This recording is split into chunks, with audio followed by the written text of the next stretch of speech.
Good morning, afternoon, evening, wherever, however you are joining us. This is the I Speak Jeep podcast presented by SFJ4x4.com. And he's sure of that. I am very sure of it. And pretty jazzed up. My name is Neil from SFJ4x4, Simpson Family Jeeps. And I'm joined in Grandma's Couch Studio by the illustrious, decorated, debonair Jeff Sermonti, dude. Wow, I thought we were talking about Scott, and he just like, nope, that's not me. No, that's not me. He was like, no, I'm over that. Wow. You know what it is? It's because he feels left out today because he's sitting in a black SFJ hoodie, whereas we've got the bright orange spooky season hoodies. I don't think the limited edition run. So we're rocking this side of the studio with bright orange. They were so limited, I didn't even get one. They were so limited. Fair. That's true.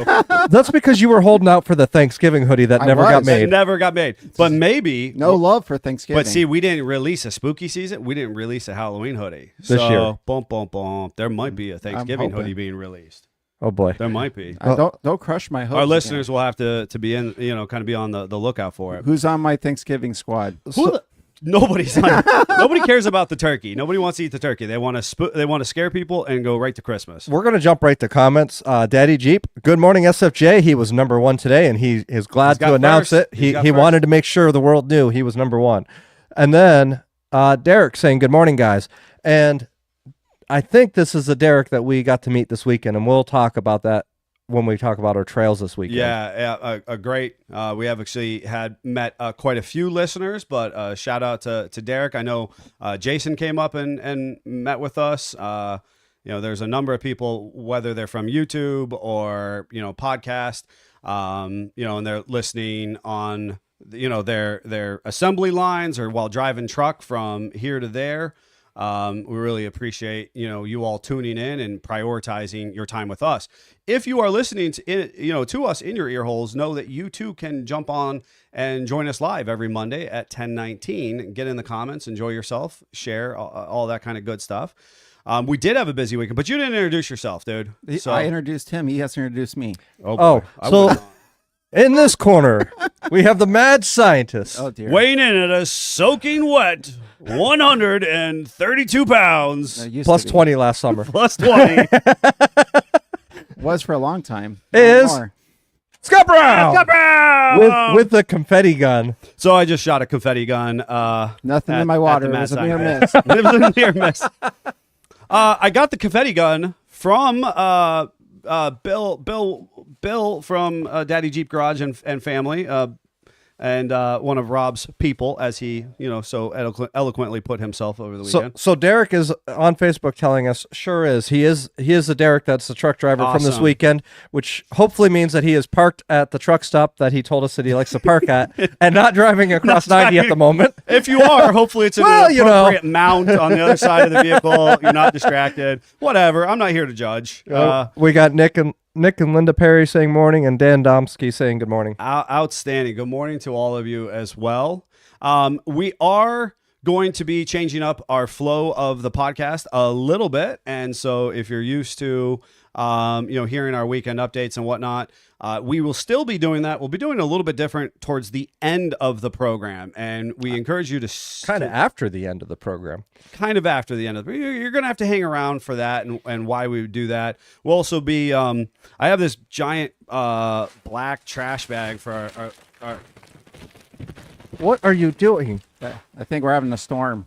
We did have a storm this morning. There was a doozy, and that might or might not. But actually, he is a child playing with a plastic lightsaber. This is identifies with the dark side, obviously. An extendable lightsaber, and we'll talk about why I might have that towards the end of the Whoa, the mic got real close to me.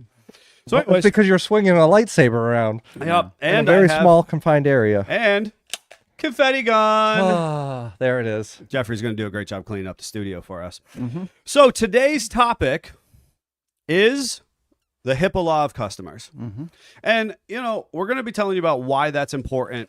Obviously, before we get to that, tell us what we should do, Jeffrey, as listeners and followers. Oh, we should like and subscribe our show. We should like and subscribe. And if you're in Antarctica, or the Arctics of any kind, you should get on there. download all the shows. You should do a download and just let it run. We need the seventh continent. We do. We're in 6 continents. We need number 7. You should like and subscribe. Share this with somebody who you think would benefit from this automotive inspired podcast where really we treat you like family, because that's what matters. You know what else? Write us a review. We want some reviews on there. With obviously 5 stars preferred, but we want to hear your you can thoughts. 5-star review myself and the Mad Scientist. That's fine. Yeah. Well, we understand about Jeff. Yep, we do. So anyways, good morning to Leslie Ann and good morning to Bill.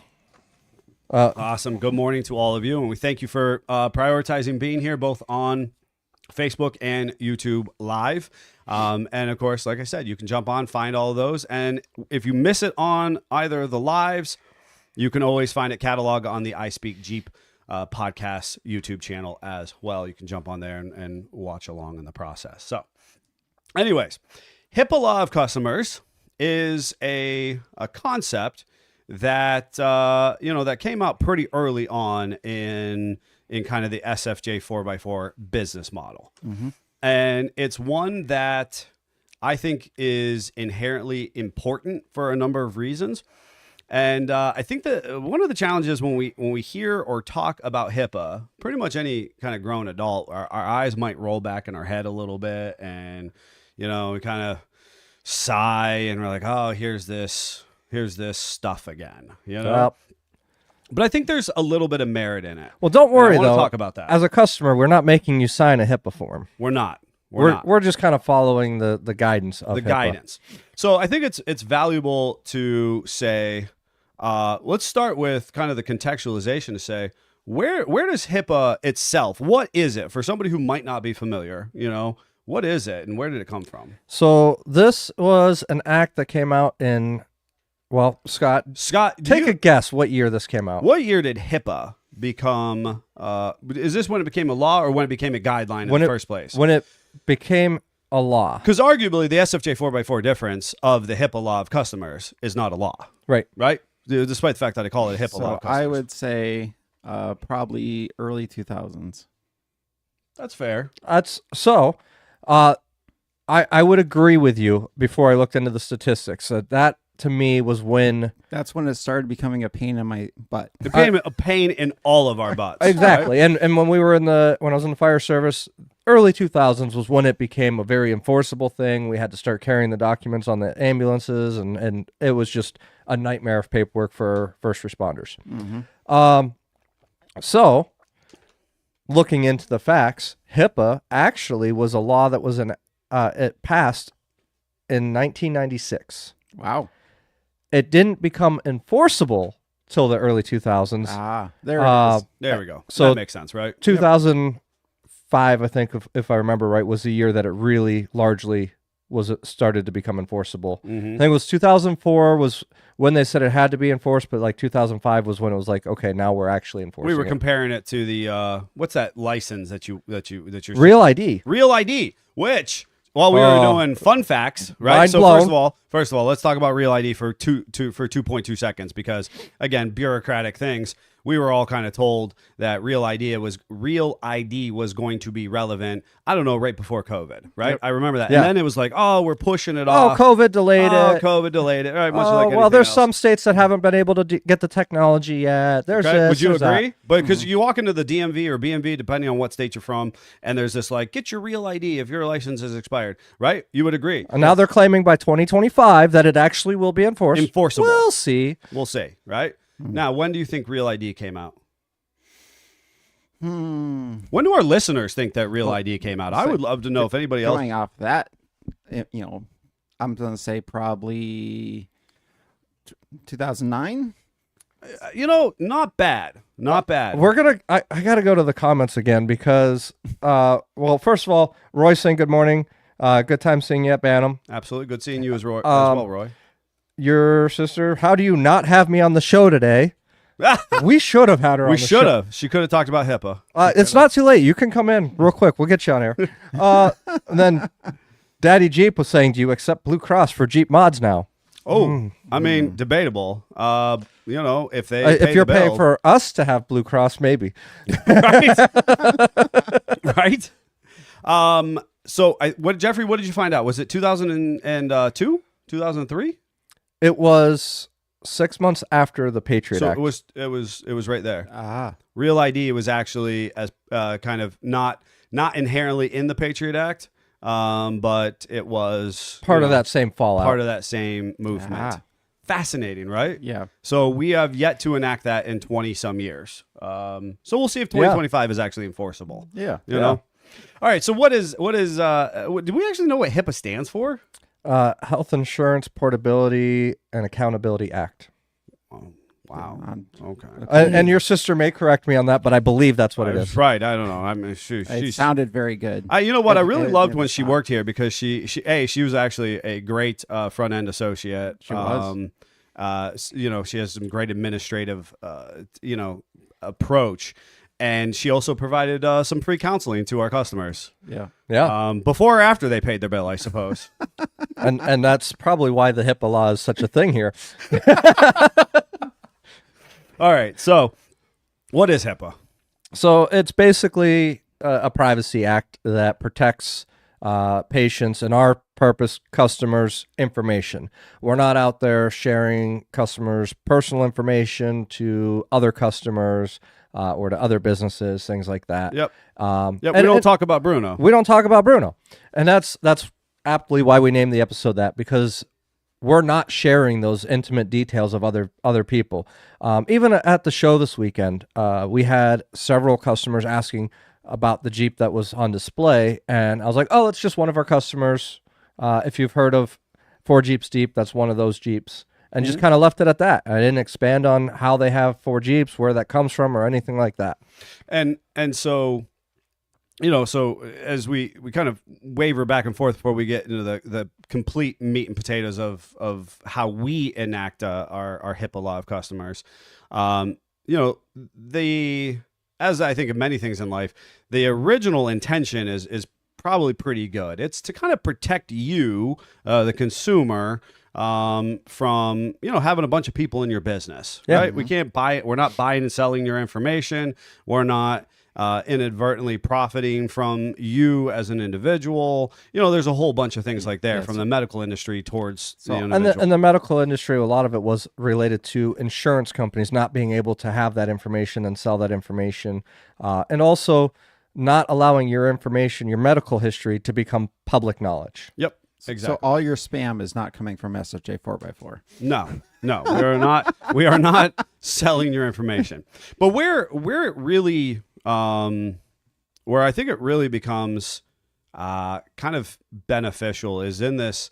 This is going to be a podcast a little bit about the social pieces that makes SFJ 4x4 different, right? We always talk about the SFJ 4x4 difference, and that's kind of a multitude of things. But this is one of those. This is one of those moments, and I think if we kind of boil it down, I don't think you like to be compared to somebody else, right? Like, we shouldn't be like, oh, if it's a sibling or a cousin, and you're at Thanksgiving dinner. I always feel like it's one of those things, a little damaging to be like, oh, well, look at your cousin over there. Why can't you be more like them? Or they did such and such, and they won. This cross country race. Why didn't you win that? Or you could win that next, Is this kind of like measuring 40s to be 37 inches tall? Yeah, nobody really likes that, Scott. Nobody actually likes that. We get enjoyment out of it. I don't know about you. No doubt. Maybe it's because those were 40s on your Jeep. You know what the wild piece is? I had 37s on Jen's Mall Crawler, right? So we have their BFGs. They're brand new. Just did a mountain balance on them on KMC, grenades, and beautiful, or no, machete. Excuse me. My wife has machetes, the pink rings. You've seen the pictures. It's at the show. Blah blah blah. And the wheels are old, but the tires are brand new. And I just did a mountain balance on them. And the white Jeep, also on display that you were mentioning, named Clyde. We just put brand new Yokos on KMC grenades, or Prims. I don't remember. It doesn't matter. They were Prims. Those 37-inch Yokos were a solid inch and a half taller than the BFG 37s. BFGs run small. You know what? I mean, if you are in the inches game, you need to call us because we'll tell you and save you some heartache in the process. Yes. But I guess ultimately the idea of the HIPAA customers is kind of twofold for me. One is nobody really likes to be compared to somebody else. Is my first sentiment. The other thing is I particularly don't love the whole name dropping of like, well, so-and-so did this to their vehicle, as if that should inspire you to equally do it as well. Do you know what I mean? Right. And so I guess for me, objectively, is to treat each individual coming into the business as if you're the only person that matters in that moment. In that consultation, you and your Jeep are arguably the people who primarily matter. And we should not then seek to compare your experience with us with somebody else's. What we will do, though, is take your driving experiences and the way that you're going to use your vehicle, and we'll use our own personal vehicles for examples of types of equipment that would work for that driving scenario. So it might be, well, actually, Scott has this specific component on his vehicle for that reason, or I have this on mine for that reason. Right. Yep. We use our own. We use us as examples all the time. But we are not setting you up to compare an individual, a customer against a customer. Right. And I think it's additionally important to say that we value where every Jeeper is coming from, and no matter where they're encountering the Jeep life. And so whether you want to just get ice cream in your overbuilt, tonned and 40s and whatever, and all you want to do is get ice cream, I don't really I don't care. Fine. Or you want to go wheel your stock Jeep and just need maintenance done. And you just want to wheel your stock Jeep and you just need to bounce the idea of what ball joints are a better option for me, and we can help you acquire those, And so I was actually involved in a social group, and it was actually, it's part of a retreat.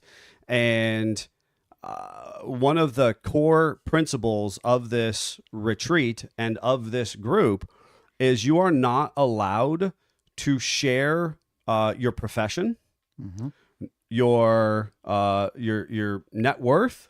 You're not allowed to share much of your personal information past, your nuclear family and maybe some other, kind of specifically scribed things.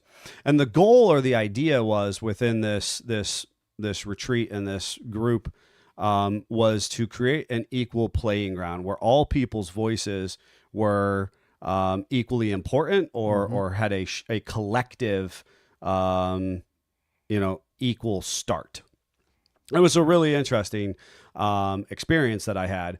And I thought, man, that really makes sense, because I had some experiences over the years going into different garages, and they would want to name drop somebody in town and, oh, so-and-so did fix this on their vehicle, or so-and-so didn't fix this. And, they would get all kind of hubbubby about it. And it's like, I kind of want you to tell me about my vehicle, right? Yeah. This is when I was on the other side of the counter before we had, created the business. I can look out onto the Jeep and off-road community, and I can see who's running around in really gnarly, professionally built vehicles, and I can see who's running around on bubble gum and duct tape, and I can do that myself. I don't need you to say it to me. Yep. Yeah, and if you're going to use something that speaks, talk about a build you did specifically. This Jeep is a reference. You don't need to say who the owner is or why they built it that way or that kind of stuff. Or how they afforded to do it. That's another question. And that's the one I'm going to get to. How do they afford this? Yeah, and I'm going to get to that here in a second, but you were saying, the build should speak for itself, and if you want to use that as an example, okay, that makes sense to me. But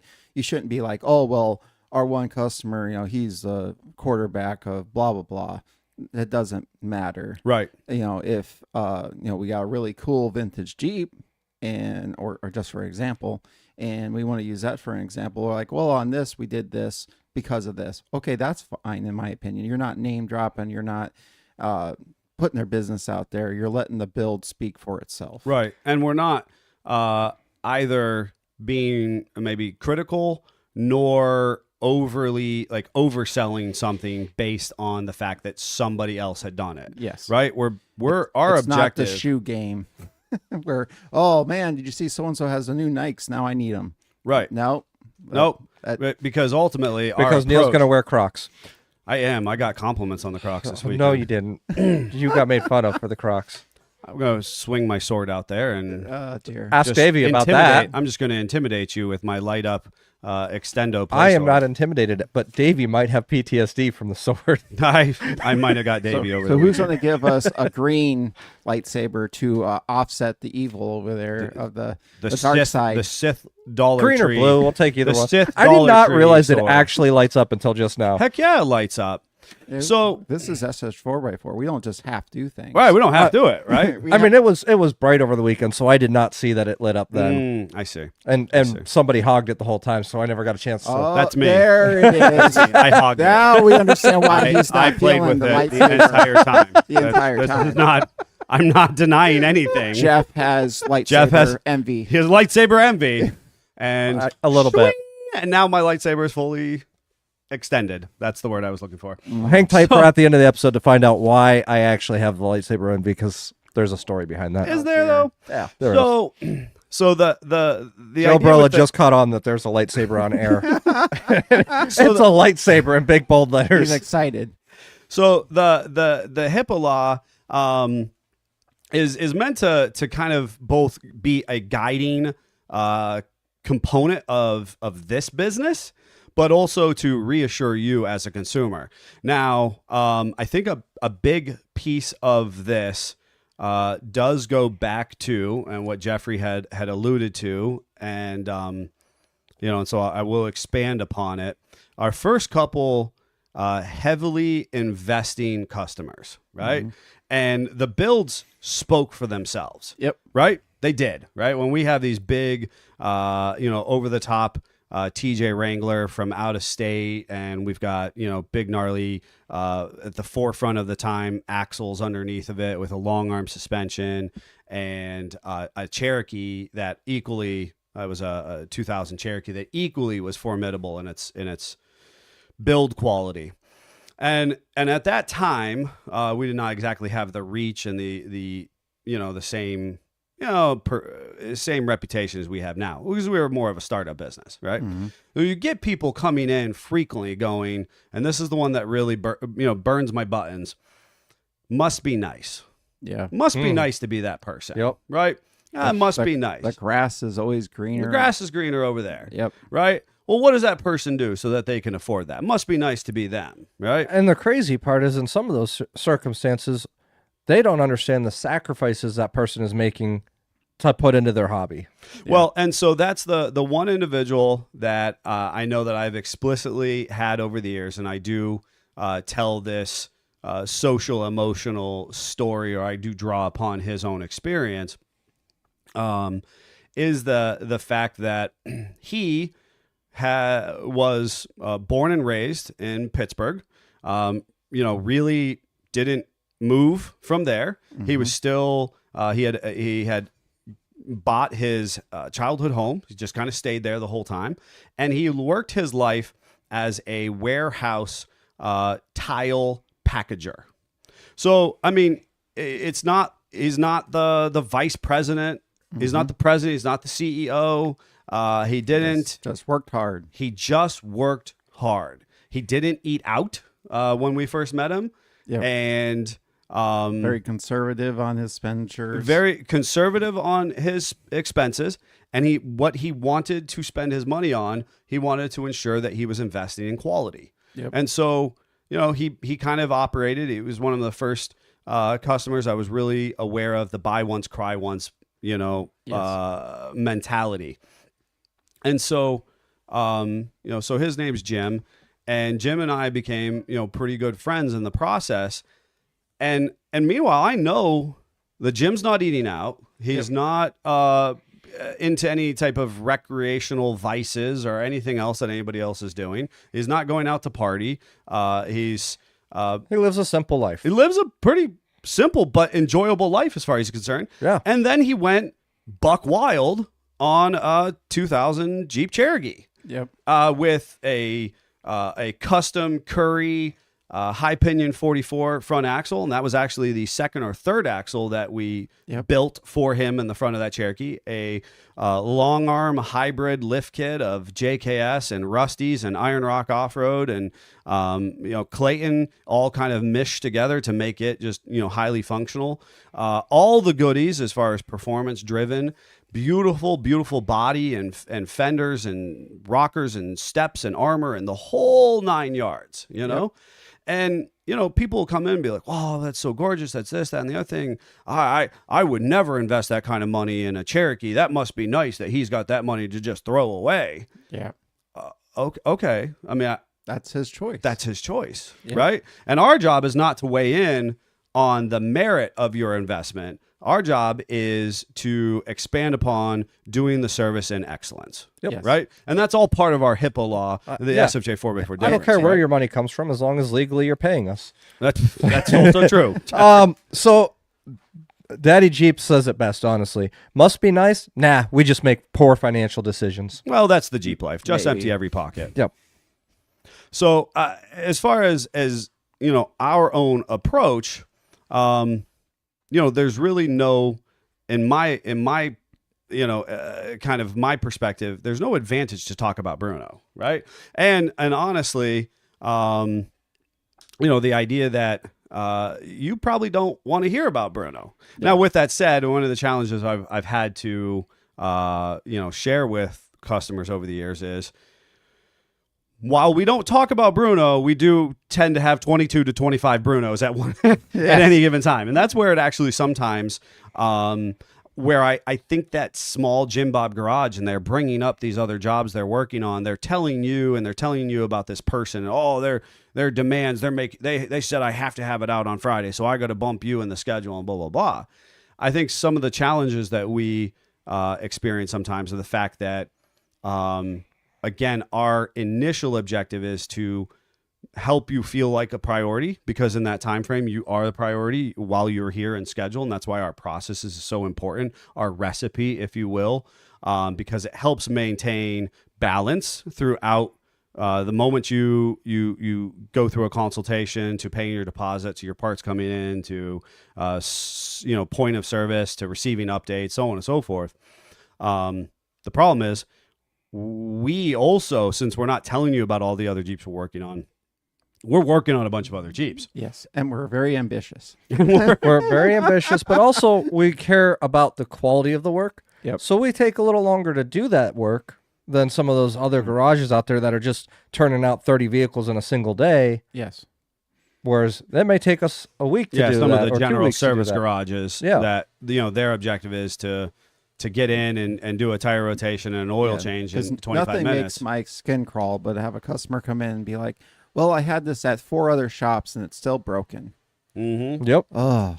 So now that means, you've paid all of those people, or you've paid with your time, if nothing else. At minimum. Yes. Or ones that they have dealt with an issue for years because they had other shops look at it, and then they bring it to us, and we're like, no, this is blatantly wrong right here. Mm-hmm. Yes. Like just this alone before we even look any further. Even more, load the gun. People come from a restoration shop and they say, oh, I had all this done. It should be good to go. Or paint and collision, right? Yeah. Not just restoration, but they come from a body shop. And that's the thing. Obviously, I think we share those anecdotes to kind of expand upon the conversation, but not necessarily to put someone's personal information in our mouth to share with you. Yeah. Right? Not only customers' information, but you also won't hear us talk about other shops. Correct. Yes. Correct. What that shop did is what that shop did. We're not here to talk about who they are, what they did, or what their reputation is. We're here to tell you how to fix your vehicle, and that's what we're going to do. And another fun thing of HIPAA, we have been approached multiple times by the significant other of the Jeep owner to then make birthday things happen, Christmas things happen, and we don't divulge any of that, but we are totally here for it, and we'll help. Yeah. Come up with creative stuff. I think that all of it kind of is this idea that maintaining a professional decorum in our approach is core to the model, right? And I think that people like that, and they want to know that not only can they trust us for the service that we're providing, but that you are receiving a trustworthy experience with your information, with your kind of your personal approach. You know what I mean? I think that's one of the reasons why so often than not our customers become on a friend basis, because you already have that trust in place. You already know what you're getting. You don't have to keep us at an arm's length, because you know what we are and what we do and why we do it. Well, and one of the other things is, sometimes we're too stupid to know when to stop, but we try to communicate with the customer the whole time. Yes. And there's a comment in here about camshaft position sensor bank 2. Well, sometimes we can't figure out the issue, but we will try to do our best to communicate and try to solve that problem to the best of our abilities. Still fall in the lake. What? Still fall in the lake. I can't walk on water yet. Oh. All right. I wasn't ready. I didn't see that one coming. I didn't. Wow. That was Scott profound. For Scott. Wow. He made a sports reference earlier, which I try to. For those that don't know, Scott does not know aiming sports. the walk on the water. You made a sports ball reference? Yeah, he said that some of our customers could be a quarterback from a team, and we wouldn't tell you that. And I went, huh. See, I slipped that in there so good. He didn't even know. Did. I know. Because that's how a normal person would speak. You're right. Correct. I get that but now. Scott, he doesn't make sports references. You're right. The question is, does he know what sport that came from? That's he knows that it would be illustrious enough. Yep.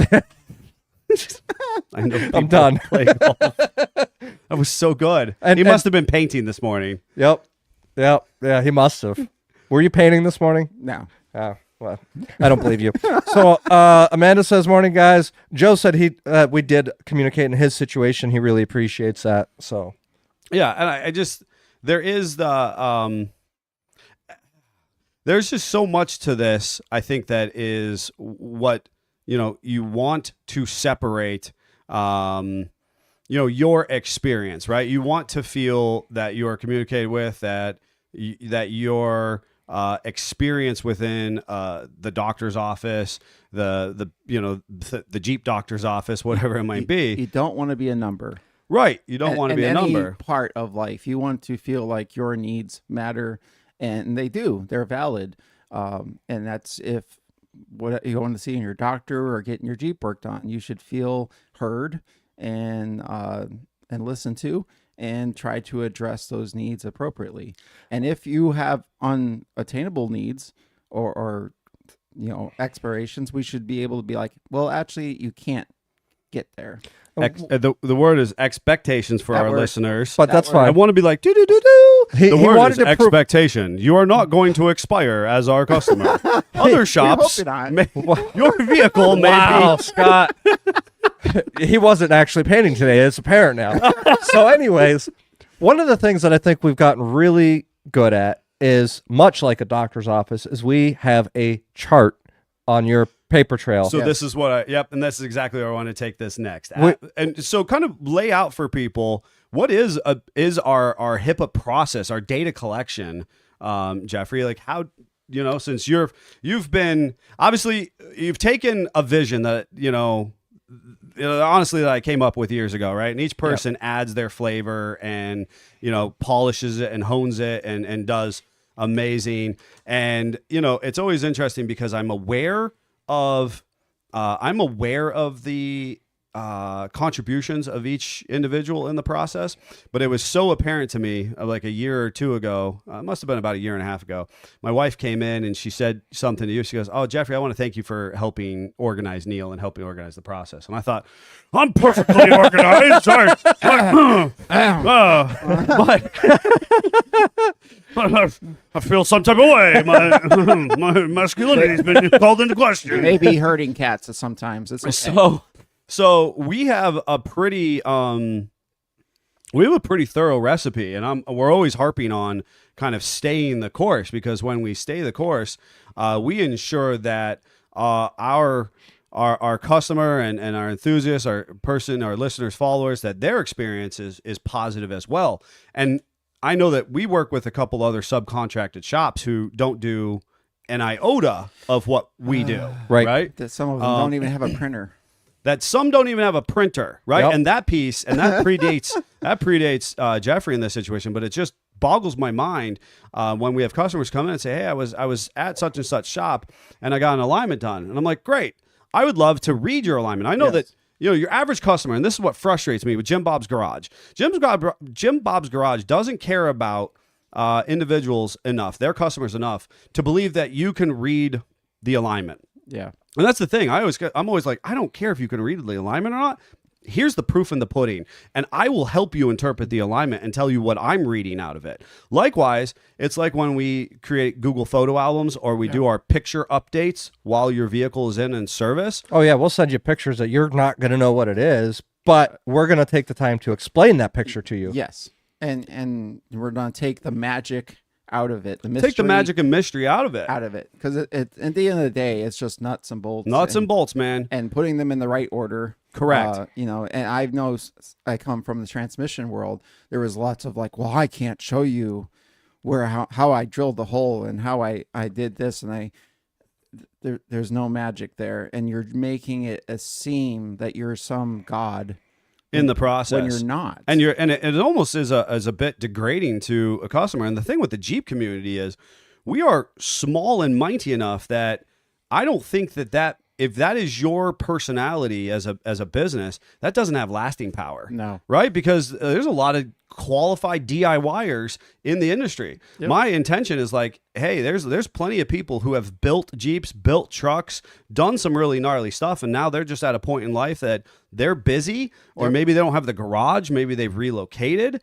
Or maybe they just don't want to do that part of the project. They just don't want to do that part of the project anymore. Yeah. Our job is not to weigh in on the merit of, honestly, of why you're here. That's more flattering when someone that we look at is like, man, you're a really cool builder. And you're like, I trust you guys to do my project, to work on this for me. Yeah. That's flattering as all get out. Absolutely. That means you value our abilities to meet your needs. And that's awesome. Absolutely. And so, us being able to insert ourselves at a egalitarian level versus, I have all the answers, and you should be happy that you're in my presence because I have all the answers. I'm actually now my piece in ownership, and then ultimately what has spilled over into, I think, making the podcast successful, making our YouTube channel successful, even making our consultation successful, is the idea that I'm happy to share that information for you. My ego comes into the equation when I go, yeah, but I believe that Scott can build that better than anybody else. I'll tell you how to do the crawlover, but I'm guarantee you Greg will see something that that you could look blatantly at and not be able to gauge it well, that that Jeffrey will be able to immediately go into the back end of that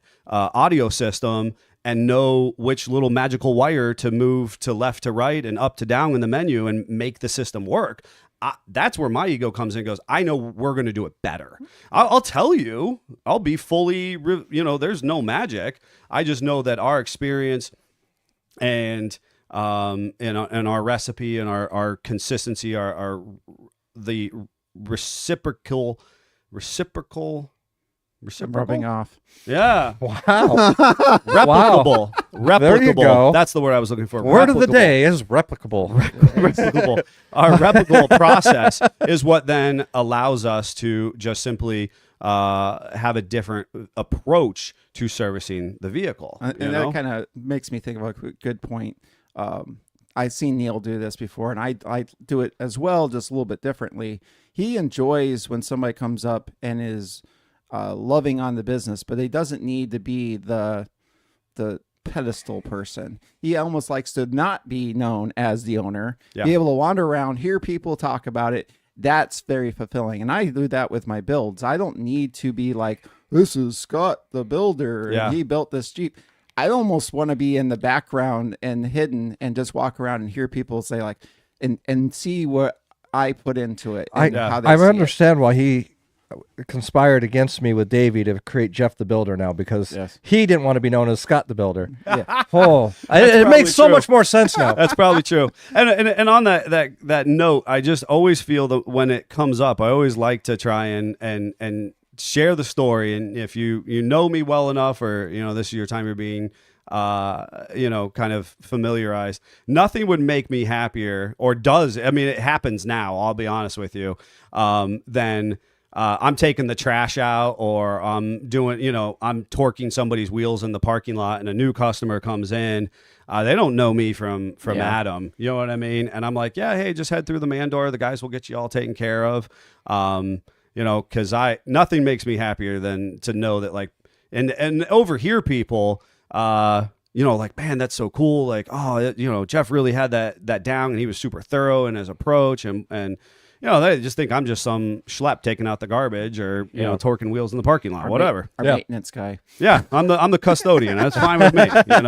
That's perfectly. He's a supporter. I will tell you, my favorite was, I tell this story, and this is when we first kind of had our big foray into social media. Honestly, pushing 8-10 years ago, we were at a show. And so we're at the show, and there's the trailer. We had the big red trailer. It said Simpson Family Jeeps down the side of it. And you know the story I'm going at, Scott. But we had a guy. He had a very visible presence in social media. His name's Scott Lindquist. Scott is still involved with us. In a very limited capacity. He's off doing great things for his family. You don't get out once you're a part of the group. No, you don't get out. You never get out alive. No. I leech on, man. So anyway, so we're at the show, and this woman comes up to the booth. She's walking past, and she was part of a bigger group, and I saw her kind of break away. They got tied up at something down at the other end, and she walks past the trailer, and she's kind of reading the back of the booth, and she's Simpson Jeeps, and then it clicks. Simpson Family Jeeps, Scott Lindquist. And she's just like looking around, like saying this out loud, and I happen to be the person closest to her. And who gives a flying fig what I did in the world to make sure that this whole operation was there. Neil Simpson didn't exist in that moment. It did not matter. She was there to see Scott Lindquist, and she turns to this group of 6 people down the aisle, and she is like, "Hey guys, this is Simpson Jeeps. Scott Lindquist, is he here?" And then she turns back to me, and she's like, "Is he here?" And I was like, you know what? Absolutely, he is. Let me go find him. Yeah. Let me get him. And I go get him. And she's, super excited because they had become Facebook friends, and they were, had corresponded about modifications on their Jeep. And they, she felt like this group was familiar with him, and he was familiar with them from this virtual standpoint. And they're trying to take a selfie with him. Yep. And I was like, you know what? How about I take the picture for you?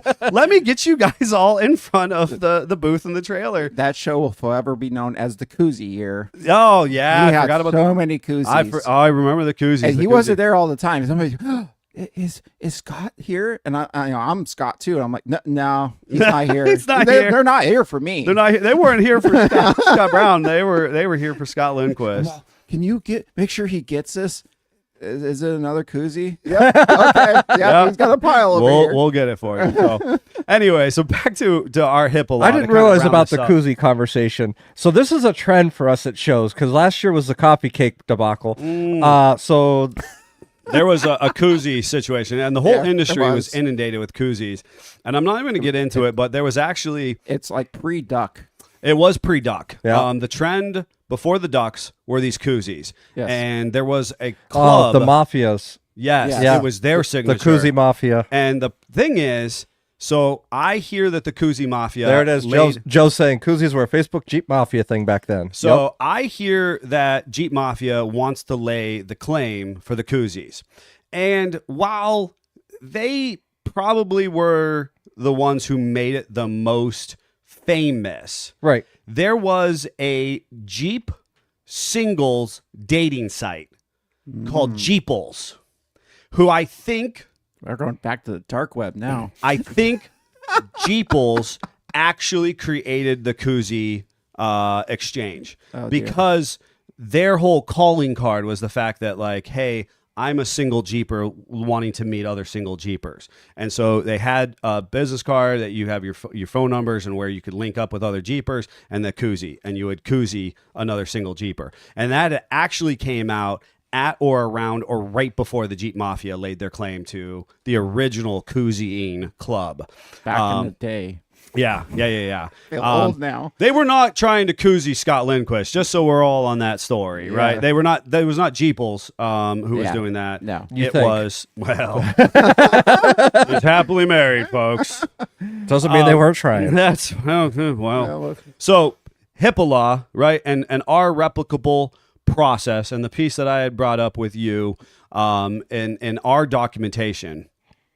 And one of the things that I've always shared from the very beginning of the business was we used to have manila folders, and we would keep all of the build sheets, which were not nearly as elaborate as they are now, many of the receipts, many of the diagnostic sheets, lots of scrap paper, all that kind of stuff. And I used to say that if you were a customer from outside the area, or if you were a customer who's relocating, you could take this packet of information all about your Jeep. You did not have to understand everything about your vehicle that we did, and I was transparent enough that I will give this to you, and you take it to the next shop so that next shop has a baseline to help service your vehicle. It's literally your health chart that you could take to the next doctor in another area. That's exactly what it was. That's exactly what it was. So at this point in time, our charting system for customers is pretty elaborate. Is that fair to say? I would say it's elaborate, and yet it is still constantly improving. It is. And just so that everyone is aware, if you're in the comments, there's quite the stuff going on in the comments. I'm not even going to get into it at this moment, but it has to do with Joe. Of course. It has, yes. And Bill, they're just having a good old time. As a quick shout out, Darla's saying, hi guys from Oklahoma, and Shelsley is saying good morning as well. Good morning to all of you. And I'm going to take a quick moment and just plug the fact that, you know, maybe you're not always available to jump on at 10:19 a.m. or some, time frame thereof. But if you are one of our dedicated listeners, I encourage you to jump in, because there are fun little side conversations in the comments that you can get involved in. Absolutely. Okay. So our process that's constantly improving looks like what? Well, so it has the initial paperwork from when you first walk in the door. We have you fill out with information about your Jeep or complaints or concerns about your Jeep. And then it'll have any documentation, whether it be a diag report, a crawlover report, just a general service report. All of that's going to be included in there. And then we have a post-service paperwork that we literally do a quality control check of your vehicle. We check the boxes. We review that with you. We do the walk around of the vehicle with you, and a final torque of your wheels before you leave. And that is all in a file system, so that in a situation that you come back, 6 months, 2 years later, whatever it is, we can go, hey, what did we last do to this vehicle? And we pull this file out, and we can see that information available to us. Or if you're doing the crawlover and you're doing repairs in stages, we do that often. Well, we know that we checked off these boxes of that first repair. This is where we need to go next based on what's in your documentation. Likewise, you receive all of that documentation or copies thereof. So we keep copies, you get copies. Yep. And so if you're again going to go somewhere else, you've moved away, you can go, oh yeah, hey, you know what, 6 months ago they did tell me that my exhaust was starting to rust through, so now that I'm at this other shop and they want to redo the exhaust in its entirety, you might be able to go back and go, oh, well, you know what? These guys actually said that the muffler was okay. And I actually have a note here that says my muffler was replaced. Looks like it was replaced recently. Yep. So can we just do the collector? I know that's where it broke. Or does it maybe financially make more sense to do? Maybe you can explain that to me more. It makes you a more educated consumer. Gives you talking points. Gives you talking points. It sets you up for success. And that's ultimately the goal. There are a couple documents that we don't provide you. They're internal work orders, what we call WOs, which is an internal communication to ensure that from that initial itemized estimate or build sheet that you approve, that our technicians, are it's basically a blueprint. It's a blueprint, right? It's essentially stripping your actual estimate or invoice into a readable form for the tech to work on. Right, and they make notes back to us, but that usually stays in line with everything. We actually have a 4x8 landscape pegboard, more or less, hung in our backspace that has a series of 11,000 clipboards on there. Yep. And while your vehicle is here in progress, and whether your vehicle is here for a multi-month or multi-year restoration or service, or whether it's here for a week long, you get organized onto the clipboard, and all of your paper trail follows that. So again, we have it so that we're trying to be as thorough as possible. But then, eventually you'll be provided with the majority of that when you leave for your own records. And part of that clipboard system is to constantly remind us of the priorities of the vehicles and the priorities for the customers. Right, because we could want desperately to replace a broken windshield. Right. But if that's not the customer's priority, then that's not really our problem. Correct. You know what I mean? Our job is to meet your needs with excellence and not what we, superimpose on you. And we also divvy it up by time frame. So if a customer expects a vehicle to be here long-term for a project, there's a section of the pegboard that goes in.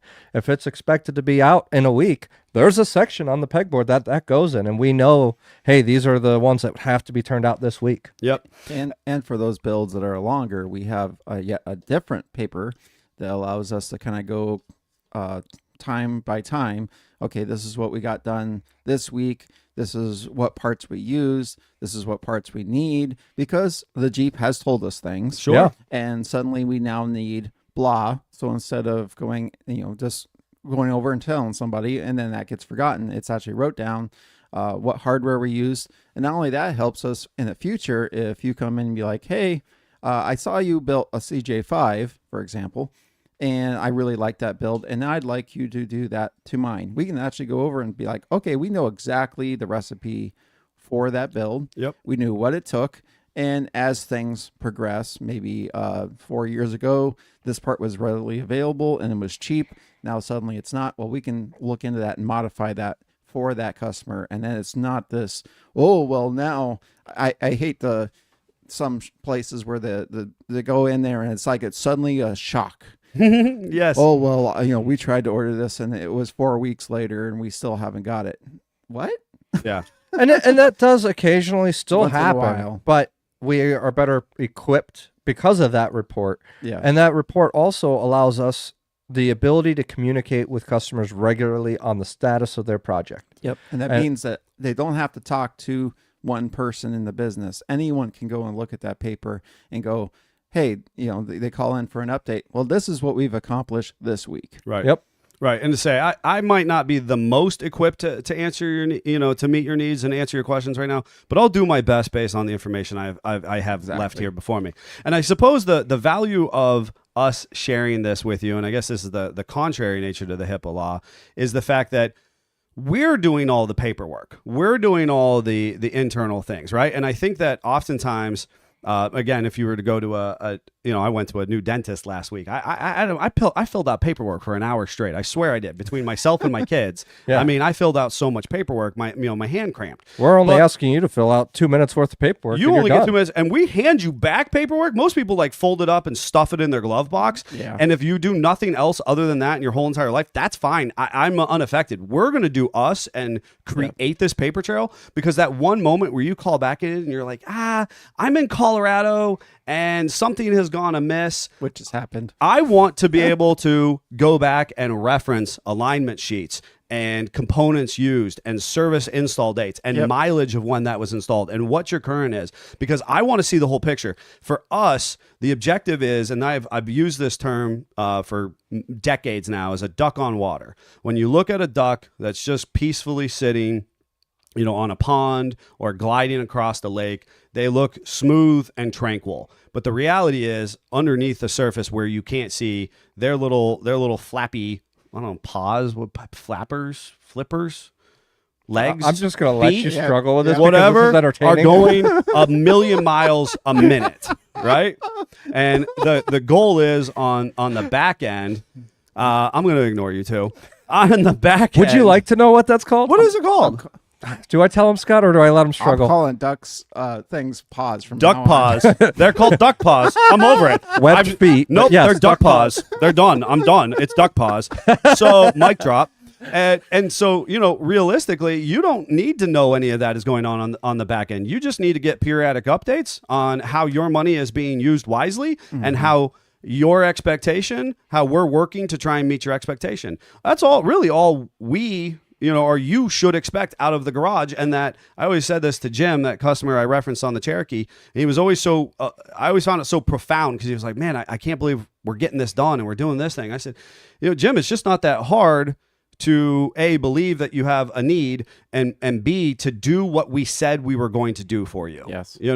Those are kind of straightforward expectations on your behalf as a consumer, you know? And those are some of just the little pieces, right? A lot of people look in, and I'm going to say this just in general. A lot of people look in on the business and they go, well, it must be nice. I'll say this. I've been quote unquote accused, if you will, of my parents starting the business, of somebody else's money starting the business. Oh, it must be nice. When you're at a show and they walk up to you and you're like, I was expecting someone older. Yeah, all the time in the day, right? Who'd you inherit this from? Who'd you inherit this from? Whatever. The thing is, we hear that, and while obviously I'm expanding upon it, so so it's that it's real, our listeners and viewers alike. The reality for us is there's a lot of significant legwork and a lot of little minutia things, like stuff that is not even relevant to today's topic, but the way that we timing or torque mark. I love how so many industry people, other businesses in our industry, are now doing that. Yeah, especially within our local market demographic. And good, it's a great practice. Yep. The fact that we're color coordinated. We know which technician touched which bolts, and our alignment shop also marks things, and so we can succinctly go in and make these determinations. Again, to benefit you. So there's a little bit of our HIPAA law of customers. I think that if you have any questions about this, or you want to try and work with us in the future, or you want to tell us a story about the good, the bad, and the ugly of your own experience, or if you just want to annoy Jeff, you can email the producer directly at jeffc@sfj4x4.com, or you can hit us up on our text-only number, 440-855-2100. That is a text-only number. Apparently, you can call that. We found out not too long ago. Yeah, we would rather you just text it, because we ignore the calls. Because it only rings a particular computer software. So it looks kind of funny when it comes through on our end of things. Yeah, and for a while, we were inundated with medical calls that thought that was the correct number to call. Yeah. So we had stopped answering those, not realizing that people could actually call our text number. Yeah, we did not realize they could actually call our text-only number, which is a software, not actually a phone. And that's valuable to know. It's a super kind of a technology, 2 steps forward, 1 step back. Yep. So yeah, we'd love to hear from you. I'll let you know. We'd love to know how you think the HIPAA law has either benefited you or hindered you in your automotive experience over the years. And coming up next week, our episode is literally called "What Would You Do for a Klondike Bar?" But more specifically, what would you do for Jeep parts? And if you have some wild or crazy story of what you've done for Jeep parts, I want you to send that in because we want to talk about that next week. So this week we talked all about how we don't talk about you. Next week we're going to talk about you. Absolutely. Just PG-13, please. Well, Joe Brilla's out, obviously. True, but wow. We're gonna let's talk about for just a brief minute. We're gonna talk about this weekend. We were at Bantam Trail Fest. So this is our trail review segment. Trail review. Sadly, he wasn't able to do a transition, but Neil knocked it out. No problem. That was absolutely best transition we've had yet. Yeah, well, we'll just clip that and just use it every time from here on out. Tony is jumping into the comments saying that subject is a whole can of worms. And yes, that is what I'm anticipating. Please surprise me. What would you do for a Klondike with what you would do? All right. So Bantam Trail Fest numero 50, right? Cinco de Mayo, Cinco de Octubre. And how many of those years have we been there? We have been there 4 out of the 5. Why did we miss it? And we've sponsored, to my knowledge, we've sponsored all 5. Of them. I had the vid. There it is. I had the coronavirus in 21. This was a whole conversation that happened this weekend where we were trying to figure out how we missed a year. How did we miss a year? I mean, many people missed a year, but actually, so Bantam Trail Fest is a really neat No, event. Joe, no photos. Sorry. I don't trust your photos, Joe. That's in reference to the Klondike Bar conversation, folks, if you were not getting the inside joke. All right, so this event, you may have heard our friend Rob Morgan of Daddy Jeep Garage on YouTube there reference a couple weeks ago talking about, hyping it up. It is in its 5th year. It actually takes place at a property called the Kildu property, which is an old quarry, as many of our East Coast wheeling locations are, right? They're a retired or no longer producing resource area. And Friends of Bantam Jeep Heritage Festival started using this property, and obviously Tony could weigh in a little more succinctly, but I'm just going to butcher it for him. Started using this property, I think, before they actually owned it, while they were in still talks of it in late 19, early 20. We did not have a Bantam Jeep Heritage Festival, big traditional, brouhaha, in June of 2020 because obviously the world was in its shutdown. We did, however, as some of those things started to lift and we started to learn to live with the new normal, did have a 2020. Myself and one of our trail team members worked that one. I had Old Blue there. It was a very wet and cold experience, but a good one nonetheless. Then the following year, I got COVID late in September. And Davey and I were kind of new enough that I wasn't going to throw you to the wolves and have you just do a show by yourself. Right. Just yet. So that was 21, and so we were unable to participate. We still paid for sponsorship. We still contributed, donation. There's a big bash, literally called the Bantam Bash, which is Saturday night. It's a dinner and prize giveaway opportunities. It's a cool way to socialize with people. The Kildu property, I should mention, is curated trails. It's going to be operate very similar to a number of other really appropriate, I'll call it well organized, right? So the organizers will always feel like, hey, there's more that we can do. I get that as a business owner. I always feel like there's more that we can do. But it operates in a manner at which, if you are a veteran and you want to go out and you want to try and flop your Jeep over, you could probably do it. Unless you would really have to not listen to Rob or the spotters and then you'll flop it. But there's good technical trails is what I'm trying to say. Yeah. Or if you're an absolute greenhorn and just wet behind the ears and you want to go out and just learn how to shift into 4-wheel drive, there's some really nice scenic drives that you can do and participate in. And there's a little bit of something for everyone. And even on some of those green trails that you're talking about, the organizers have started to up it a little bit, so you have just the slightest amount of challenge to just push it and see what your Jeep can actually do without being overwhelming, without being so challenging that you're afraid to try that trail. Absolutely. And so you'll have a green, a blue, and a black, and then you'll have a scenic road course. There's a night ride starting on Friday night where they've really started to embrace their Halloween, kind of proximity to Halloween, and there's some kind of a scary or fun ride that you do. This season was clowns. This actually kind of started kind of organically, I think about 3 years ago, where one of the primary event organizers, Patty Joe, randomly had some skeletons in her closet. And she thought, hey, this is kind of fun. Literal skeletons in the closet. Halloween decorations. Decorations. Fake ones. And she... Good differentiation. Thank you, sir. And she kind of like brought them out for the event and it staged them very theatrically. Yeah. And it just caught on. And so now you have, people who are really coming out to embrace the kind of the spooky season feel. And they did kind of the scare ride the Friday night where you went out and in the dark on the trails, and there was volunteers in costume that were jumping out at Jeeps and blowing horns, shooting confetti cannon on Scott again, or throwing out lightsabers that light up and not touching people because that would be bad business. But lightsabering close to them while they are passing their woods. This was Scott's right now sour and brushing confetti off of him. This was it was this season or this year was scary clowns, right? So that's what the theme for this trail should be a disclaimer in case anybody has any phobias. Tony's actually saying he's laughing at this so hard it hurts, or maybe he just overdid it this weekend. That's a little bit of both. And so they are always looking for volunteers. You can go out and be privy to that.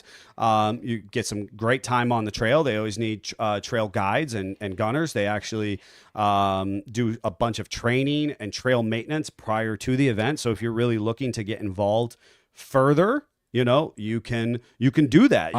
I would argue it's probably one of the better training for guide leads and gunners that exists in this localized area. Right. Correct. I mean, how many places can you go relatively for free and go get like a communal, like, hey, let's do this professionally type of collective experience, right? Yeah. Because, and here's the thing, you've heard me talk about 10 mile for 2 mile, the run in Oil Valley, which is set up in a similar enough, and JJUSA is set up similarly enough, and there's these rides all over, but a lot of those properties are only accessed at that short period of time, and then otherwise they're not accessible otherwise. Right. Whereas this property is just dedicated to running the Bantam events. So they can run these training programs. They can have these volunteer weekends. They can do these recovery events. Yeah. And really ensure that the volunteers are as well prepared as a volunteer can be for this, right? So if you loved it and you like to get out on the trails, they need green guides and tail gunners. They need blue guides and tail gunners, and you really want to get out there and run it hard. They need black trail guides and gunners. And let alone they just need people to register vehicles. That and then spotters on the trails too. Absolutely. So they'll have on the black trails, you'll have spotters that'll tell you how to tackle certain obstacles so that you can enjoy it without risking breaking your vehicle. Yeah, if you want to know more about, kind of getting into these off-road events and some of this that you're talking about, there'll actually be a YouTube video coming out shortly. It will not be focused so much on Bantam Trail Fest, but on the concepts, and I tell a story about listening to spotters and stuff along the way. Hopefully that makes the video. We'll see. So, anything else on Trail Fest? Was there a particular Jeep that stood out to you as far as decoration or... So I was watching accessorized. I was watching all day trying to see all the different decorations of the Jeeps, and there was several that were really well decorated. Let me interrupt you, but hold that thought. I should preference that they were encouraged to decorate your Jeeps, and you're encouraged and welcome. People like seeing spooky skeletons. And wow, you've been hanging out with Scott too much. It's the lightsaber. I'm sure, feeling it. Sure it All is. right. So anyways, there was in my opinion, there was none that were just over the top this year. Oh, because they were there to wheel. They were there to wheel. There was some really good ones. I'm not taking that away from them, but there wasn't any that were just over the top. I think my favorite one, and I pointed it out to Neil at the end, was the most thematically put together, and it was a Jaws Jeep, and it had the skeleton shark on the bull bar, and it just really well thematically put together. Absolutely. Yep, that was a neat one. I'll let you have the thematic one. I'm going to share that my favorite off-road rig of the weekend was and I'm excited to share this with Scott. It was a, oh gosh, I think he told me 61, but he could have told me late 50s. It kind of doesn't matter. Willie's pick-em-up truck. Yep. Okay. And it was on a CJ5 frame. Ooh. So he had shortened the rear box, so it was like a stubby, more or less. Yep. So it had this great tight, great tight turn radius, had that nice short wheelbase. The only downside to short wheelbases are hill climbs, folks, but otherwise this is kind of ideal for these tight, technical east of the Mississippi wooded trails.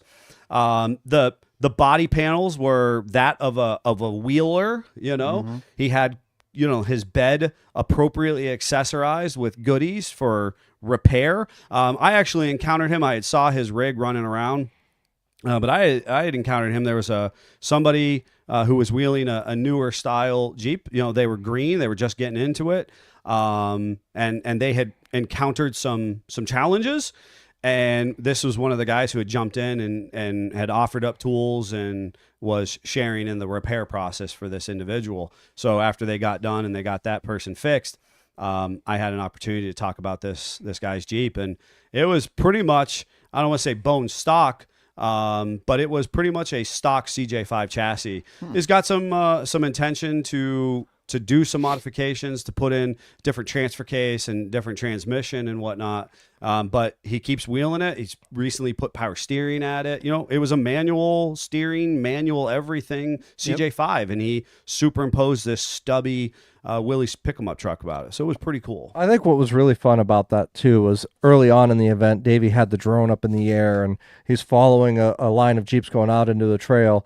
And he comes over to me. He's like, "What is this?" And I'm looking at the screen, and he's 100 feet up in the air at this tiny thing traveling through. I'm like, "Davey, I honestly can't identify what that is from that view." Was that the truck you're saying? It was the truck. Oh, that's funny. Yeah, it was a neat one. It was neat. So there's our big takeaways on that. We're going to close out our program, but we're not actually going to go away. So since this is kind of a new process for you, our listeners, just understand that as we sign off and you hear a little bit of an outro, you can hang in there and maybe hear about how our weekend went. So, with that said, this was a cool subject. Hopefully it was a little bit revealing about SFJ 4x4. Again, our objective going on throughout the next season is to kind of continue our art series at the beginning of the month, where we talk about installation or components utilized in Jeep and automotive builds. We want to share with you, up and coming cool products. We want to talk about trails and outdoor experiences that you might benefit from, or Jeep adventures that you should put on your bucket list. Additionally, we're going to reveal or unpack more and more about the business that, is our flagship parent company that helps this, this podcast move forward. And as a shout out in that moment, thank you to our Patreons who continue to support this podcast. There's always room for more. There's lots of extra, content available for our Patreon. So I really encourage you to head over there and see if that would be a good fit for you. And if you do that, you get involved with our Discord, you get some further behind the scenes look at what makes us tick. And hopefully we get to share with you as well in the process. So a big shout out to those folks. But if you have suggestions for us, things you would like to hear us talk about in the future, you can always hit us up on that text only number, that email to Jeffrey as you would like to. I guess without further ado, we've got Jeeps to build and we got cool things to do. Check out Jeffrey's live coming up tomorrow on Tuesday. Until then, Jeep on. Jeep on. Jeep on.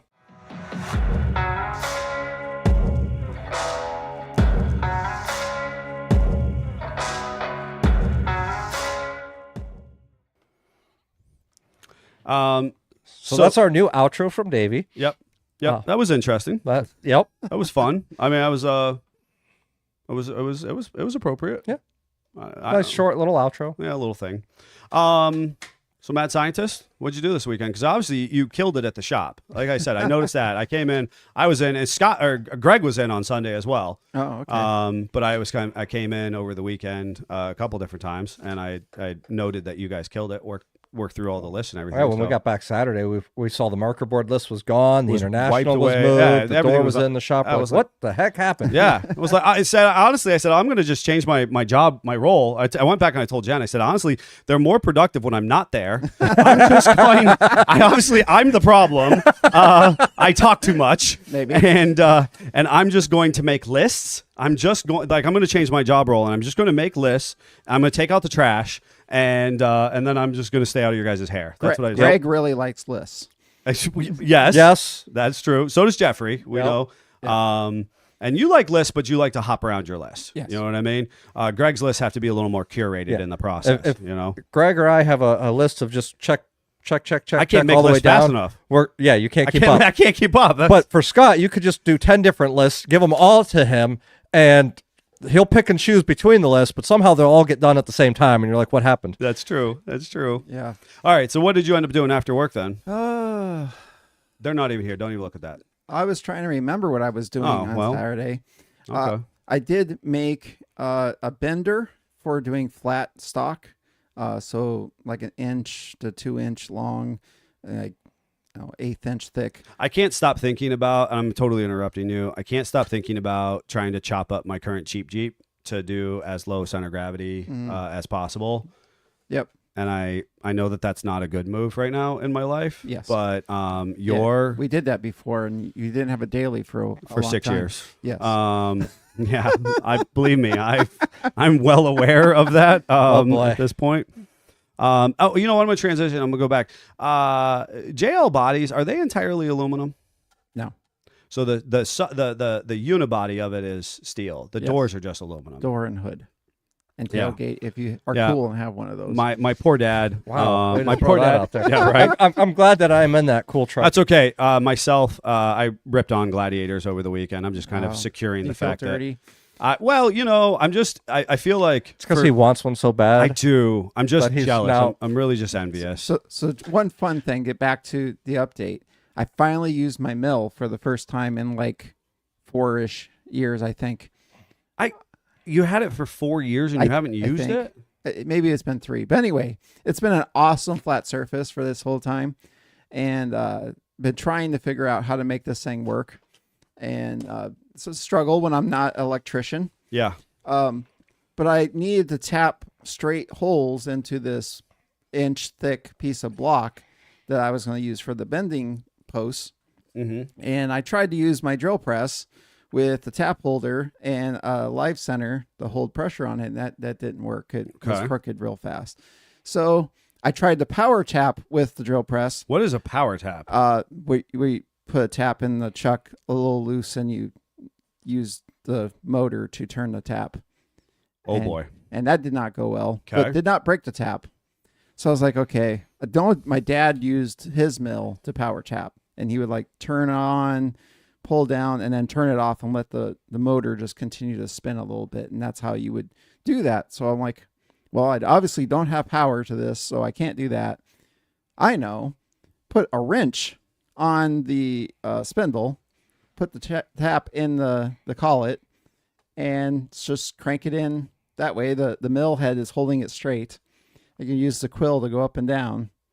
And it worked really well. I mean, that is just the most level of fabricobbling that I love it. Well, that is genius. You know, in the piece that he talks about, like on our intro, well, I use my drill press as a sort of mill. All right, so now we're using, or as a sort of lathe. Yeah. So now we're using our mill as a tap machine. As a sort of tap machine. Yes, as a tap holder. Yeah. So why I was doing that is because my wife is a purveyor of all things free on the side of the road. It sort of looks like I have this couch.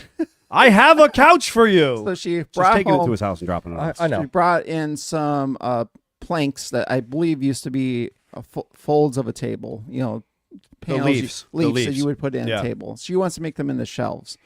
So I support this. Of course, we can't just go to the store and buy shelf brackets. That would be too easy. We're, the SFJ difference. We have to make them ourselves.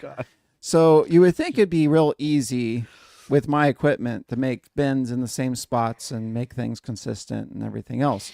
That is not the case. I was determined to be a lie. That was Were you trying to do fancy brackets? Well, if you want to see these brackets, you're gonna have to go on the Discord. And you'll see some pictures of those. Patreons. But, yes, ish. So yes. But I was able to make 4 brackets out of flat bar and some rectangular tubing with my new tool, and my new brake was able to bend them as well. So it's not on there yet, but it will be. I was going to say, I'm going to go look, but because I didn't see it pop up. I was going to say, I didn't see it either. So to go do that. Pop up. Anyway.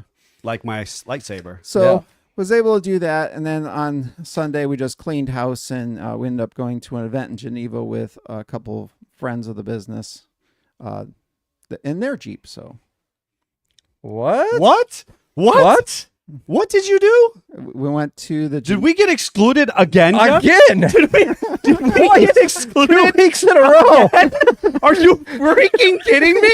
I don't even know who you went with. Like Dan and Joel were like, "Oh, that's so crazy that Scott didn't invite you." Like I couldn't wait to. You went with Dan and Joel. Oh man! Yes, we may have gone Wow. with Joel and Dan. Well, to clearly Geneva. we suck, Jeff. That's what it I was comes gonna down to. say, To, I was giving all the praise of the Jeep because I drove it down to Bantam, and it's a great Jeep. Oh, And they were there in the big yellow beast. Eugene. So muddy. Eugene, I know its name. You don't even know their name. I know know. their birthdays. I wanted you to feel included. So it was the Geneva Psychic Fair, and they had Reiki and other stuff vendors. that's up your alley. Yeah, so they were all excited, and we got through that, and then we left and went through Bridge Street, but it was a complete rain out. So The fall harvest festival. yes, we tried to multitask and do more than things and have the time of the day like always. But Yes. yeah. they seemed to have a good time, so that was fun. And you had a good time. Yep. Yeah. Nice. Did you get any good fortunes coming up, or? I didn't do that part. There was a list. That's not his thing. Stones are his thing. Yeah, And but grounding. still, That's fine. That's fair. if you're at a psychic fest, I feel like you should get a my card wife got reading a- or or- crystal ball reading of some kind while My you're daughter there. got a cool masquerade mask that she was all geeked about. Oh, that's cool. There's some wood stuff I need to show you so you can make it with your laser. Oh, okay, oh yeah. okay. All right, Jeffrey, what'd you do? So obviously Trail Fest, that was Saturday. But then Sunday we did Xander's birthday party. Happy Which- birthday, Xander. He's 11 now, and on the 15th, so tomorrow he officially turns 11. But that was nice. We went out to my parents' house for that and got to watch the Browns get annihilated again. And then Dun, dun, dun. stayed and watched the full Steelers game. To the point where we're like, oh, we should do something for dinner. We didn't plan on staying this long. So I ran to Little Caesars in Waterford and My favorite. I And got honestly- recognized and asked if I literally drive in from Ashtabula just for their pizza. I'm like, Oh my well, God. kind of, but So no. we've actually talked about this specific. If Scott doesn't remember, we've actually talked about this specific location on our American Hustle podcast because Jeff and I are so impressed at an ownership level. Oh, it's amazing. because of how they run their business. Absolutely. And they have this is their second location, right? Or is this their? They actually, as a couple, own several businesses. Oh, okay. I thought it was just several Little Caesars from Right. past conversation. It's several businesses. Oh. And the woman that runs the Waterford one, when I'm always there, Yes. she actually is a Corey school teacher as well. No. Yep. So she's going to retire after this year, so she can run the Waterford business more succinctly and more involved with it. But Can you imagine how much better it's going to be if she's going to be more full time? That's remarkable. right. Ah, that is remarkable. Anyway, so you got noticed that there's your crowning jewel for the weekend. You got noticed at the Little Caesars. Good for you. Yeah. That tells you. No, I was going to say, it tells you how often you eat there. I guess. So, anyways, it was a good time. It was a great weekend. An opportunity to watch. My dad's favorite team is the Raiders, so watching the Steelers play the Raiders. My brother was there. His favorite team is the Raiders. So it was really fun to have that. 2 against 1 there. Well, my grandmother is a Steelers fan, and my uncle from Florida is also a Steelers fan who was on the phone messaging back and forth. So all the smack talk going on within the family. It was awesome. My dad literally said he was going to go into witness protection by the end of the game because of how bad the Raiders did. And normally we expect the Raiders to beat the Steelers because that's just how it works. Sure. Tell them to up their golf game. Come on, man. Yep. Those sports ball players. Oh my goodness. So that's basically what the weekend was. You know, Xander he wanted me to make dirt and worms along with his cupcakes. Dirt and worms. So we did graveyard dirt. Yes, that's cool. And of course, one of my friends is a landscaper, and that day in the morning had posted that nothing makes him happier than making dirt look pretty. So I said, me too, and sent a picture of the dirt worms. That's awesome. That is awesome. Yeah, that's good. Well, it's a nice way to round out. We had a busy Saturday. Obviously, obviously we were together at Trail Fest, and I really enjoyed that. I told Davey, I like to make it awkward. You know what I mean? I want to affirm, and I want to do it in the most authentic way possible. So it was like, I made sure to say rate 2 people. You made this make a difference, because obviously in the early years where I was loading trailers until ungodly hours of the night. Yes. And, we were working right up through, the cutoff time, and then I would start loading trailers. And I understand I probably could have been a little more organized in the process, but the reality is we're just trying to do too many things. Mm-hmm. Jeffrey and Davey, and specifically Davey taking lead on packing stuff and having lists. Now, he did manage to miss the bungee balls in the process. Bungee balls and a plastic piece from our PVC sign frame, which was fine because he adapted, overcame, and used neon green duct tape to patch it, and it worked. There's a better way to do that. And Joe O'Brien bailed us out. I was going to say, he called us out in the comments. I didn't read it, but he called us out and said, next year, make sure you have your zip ties. Oh, did he?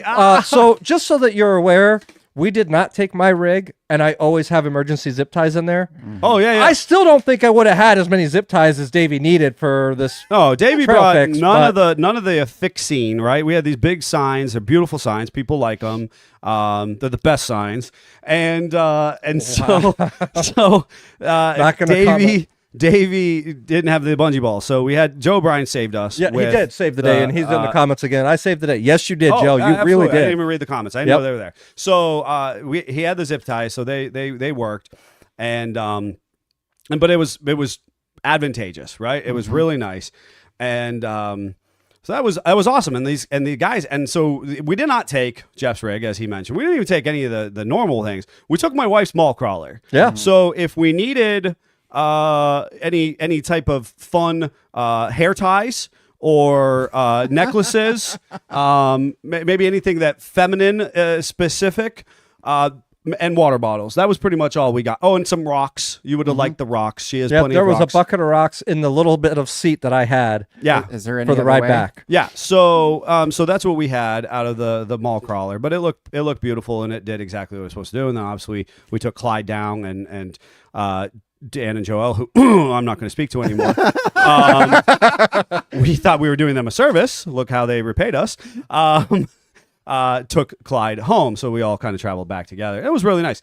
If I didn't have enough adventure, and we will have to evaluate, because we stood for 8 hours. We stood for 8 hours. Obviously, that I don't love sitting at shows. It's not. But you have a breaking point. We're gonna have to evaluate how we do things. Because legs were tired by the time we were done. The legs and knees were tired from what we're doing. I think it's so valuable not to sit so that we look like. I mean, we do want to be there, and we want to be enthusiastic to meet, our customers, our listeners, our followers, and engage with them. So I don't want you to. It's not inconvenient. I don't want to be sitting, but I do need to rest the legs from time and time again. Yeah. Davey hid in the back of the Jeep a lot. But I was playing with the drone, putting my equipment away, or I was on the drone, and he's on the drone. He's sitting. That's okay. I managed to find and pop a squat a couple different times too. So, but I didn't have enough, so I managed to run out to Spirit Halloween Store, one of their pop-ups. Yeah. When we got back, just to kind of get in take my kid out and just kind of get in the mood, if you will. Yeah. So I did that Saturday night, and we kind of closed down the Spirit Halloween. They're open late. They are open late. Yeah. And they're getting close to their Did you guys discounts. get startled by any of the buttons that Terrified my son at first because some of them just really get out there. Oh, they were awesome. Yeah. They were. It was honestly a really nice controlled. Like it's. Was it the one in Beulah? It was. Did you do all the little games and the Did- wheel? Did everything. Yeah. Did everything because I was looking for, like, we're not really like big on the haunted house. Like my kids are kind of young. They need more of like a fun house type experience.